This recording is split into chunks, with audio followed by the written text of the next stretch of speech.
Hello and welcome to all injuries that happened in round 17 of the 2024 AFL season. In this first clip, you can see that Charlie Cameron has landed very heavily on his back. He's landed flat on his back, and this definitely takes the wind out of you. Luckily, there's no lingering injury with this one, and he will be free to play next week. As Todd Marshall marks the ball, O'Donnell tries to stand the mark. He overruns it by quite a few metres in my opinion, and he runs straight into Marshall's shoulder, and unfortunately he has given himself concussion symptoms, so he will be out for 12 days, which means he will miss next week. Connor McKenna from the Brisbane Lions is lucky to escape with nothing out of this incident here, as he met with Darcy Fogarty. The trainers went out to him to see if he was okay. He waved them off. He didn't come off for a HIA or anything. I don't think he's hit his head. I think it's just a hard collision, and he's free to play next week.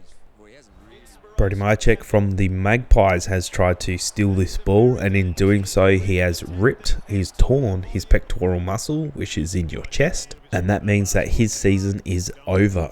Brody Myercheck will miss the rest of the year. In a pretty sickening contest, Kolajasny and Lewis both fly for the mark. It's a total legal marking contest. There's nothing untowards either player here. Unfortunately, Lewis has come off second best and he has been knocked out. You can see just the way his body falls. He will enter concussion protocols and he will miss at least the next game. Aaron Norton caught a stray arm as he was running towards the ball from Zerk Thatcher. There was nothing more to it, in my opinion. It looked totally fine. It was just in a running contest. And unfortunately, it's hit his nose and it's actually concussed him. So he also will be missing for 12 days. Isaac Rankin has hit Brandon Starcevic, and we'll touch a little bit more on this when we get around to the suspension video, but Isaac Rankin has a history of doing these things and he's just got to get it out of his game. It's a disgusting act, especially when Starcevic doesn't know it's coming. To hit a player like that when they don't know it's coming is a pretty dog act in my opinion. Anyway, Starcevic will be out for 12 days due to concussion protocol, and Isaac Rankin will be missing for 4 weeks. Wiedering from Carlton went off with what was a right ankle injury, I think, or maybe a right calf injury, and I don't think he took much part further in the game from this, but he's not actually listed on the club's injury detail unless they haven't updated it, but I wouldn't expect that we will see him this week.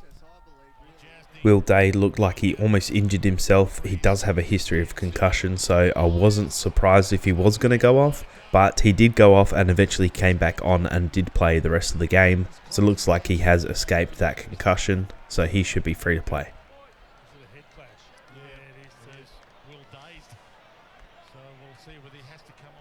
I thought I saw something about Zach Butters having an ankle injury. He's not listed on the club's injury list, so maybe he is okay. He was subbed out in the game, but that was when the game was won, so maybe they were just doing it as a precaution because they knew he had a lingering issue. Other than that, there was a few that I didn't see, but Isaac Quainer has injured his leg. Sam Day from the Gold Coast Sun has injured his foot, and Tuke Miller has injured his wrist. I wasn't able to watch the Freo and Richmond game, but apparently Darcy has had a concussion, so he probably won't be seen for those 12 days, and Draper has a corked leg. We did see Gawn get subbed out in the Melbourne game, and he has an ankle injury. Pickett has a finger injury. McGovern has injuries to his ribs and lungs from West Coast Eagles. And lastly, Marcus Windhager has a hamstring injury.